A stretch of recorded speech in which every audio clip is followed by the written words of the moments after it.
तो कल तक ईरानी सेना को परास्त करने का दावा करने वाले अमेरिका के राष्ट्रपति ट्रंप अब तबाही की नई कहानी लिखने पर उतारू नजर आने लगे। उन्होंने ईरान को पाषाण काल में पहुंचा देने का दावा किया, लेकिन अब लगता है कि वो वाकई इसी पर उतर आए हैं। अमेरिका ने ईरान के सबसे बड़े और ऊंचे पुल पर हमला किया और उसे बर्बाद कर दिया। और ये वो पुल है जो ईरान के शहर करज और तेहरान को जोड़ता है। यातायात के लिहाज से बहुत बहुत महत्वपूर्ण है, लेकिन ट्रंप ने इसे तबाह कर दिया। ये जता दिया कि उनके इरादे कितने खतरनाक हैं।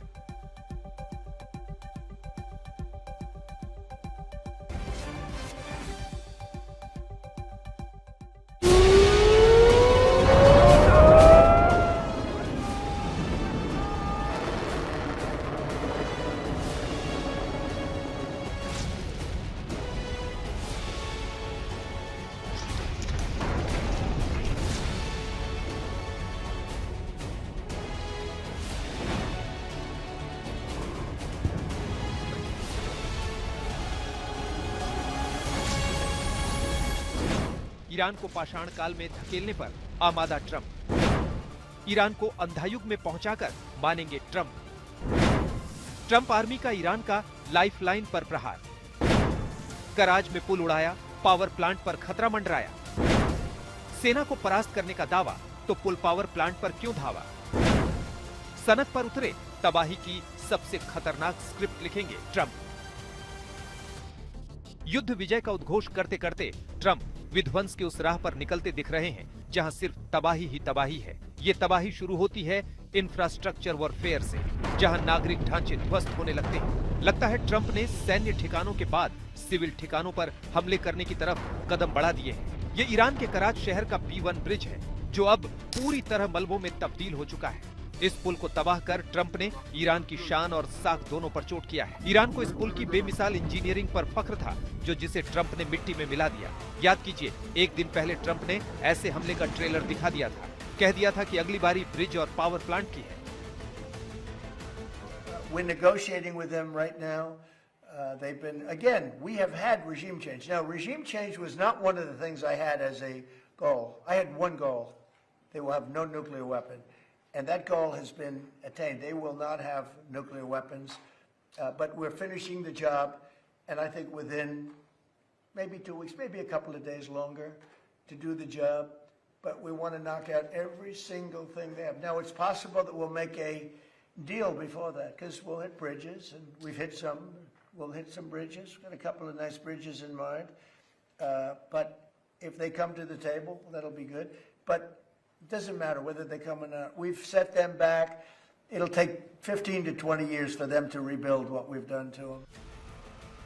तो ट्रंप ने सिविल ढांचों पर हमले शुरू कर एक नया मोर्चा खोल दिया है। कराज का ये B1 ब्रिज कोई ऐसा वैसा पुल नहीं था।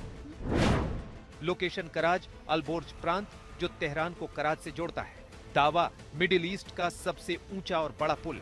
लंबाई लगभग 1050 मीटर। संरचना 8 सेगमेंट, जिसमें 176 मीटर का बड़ा स्पैन। पिलर ऊंचाई करीब 136 मीटर। लागत लगभग $400 मिलियन, यानी 37,000 करोड़ रुपए।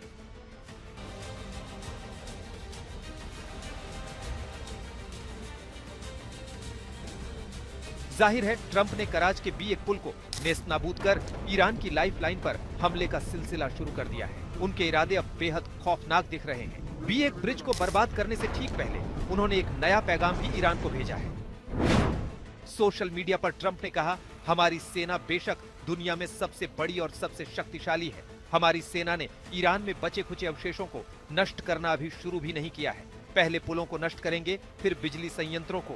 नए रिजीम को पता है कि क्या करना है, और वो भी तेजी से।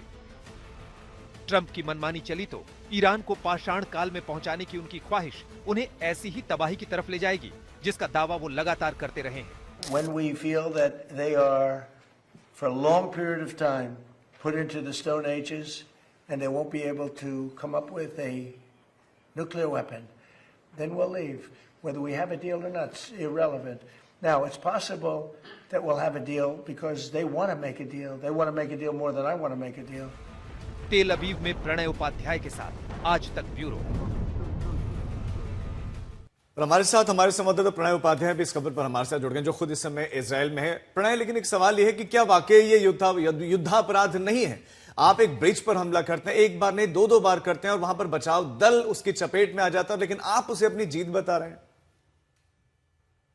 देखिए, कहा भी जाता है युद्ध में बहुत सारी चीजों को जायज ठहराया जाता है और आप जानते हैं अच्छी तरीके से कि इस समय चूंकि लड़ाई चल रही है अमेरिका और इजराइल की तरफ से हर उस ठिकाने को जो कि IRGC के लिए ईरान की सेना के लिए इस्तेमाल किए जा रहे हैं उनको लेजिटिमेट टारगेट बताते हुए निशाना बनाया जा रहा है। और दूसरी तरफ से अगर आप ईरान की तरफ से भी देखें, ईरान ने करीब 10 पुलों की एक फहरिस्त पूरी जारी की है और उन्होंने कहा है कि पश्चिम एशिया के अंदर हर उस देश के अंदर जहां पर अमेरिका के बेसिस हैं वहां पर जो महत्वपूर्ण पुल हैं हम उनको टारगेट करेंगे। यानी आप एक जगह टारगेट करेंगे तो हम भी पलटवार के अंदर जो है 10 जगह टारगेट करेंगे। कुछ इस जो है ईंट का जवाब पत्थर की तर्ज के ऊपर ईरान भी इस समय तेवर दिखाता हुआ नजर आ रहा है और इससे इस बात की आशंका और ज्यादा बढ़ जाती है राजीव कि ये युद्ध और भयानक मोड़ पर जा सकता है। अगले 2-3 हफ्तों जितने समयावधि की बात राष्ट्रपति डोनाल्ड ट्रंप कर रहे हैं और बीते अगर कुछ घंटों की मैं बात करूं तो इजराइल के अंदर करीब 6 मिसाइलें गिरी हैं।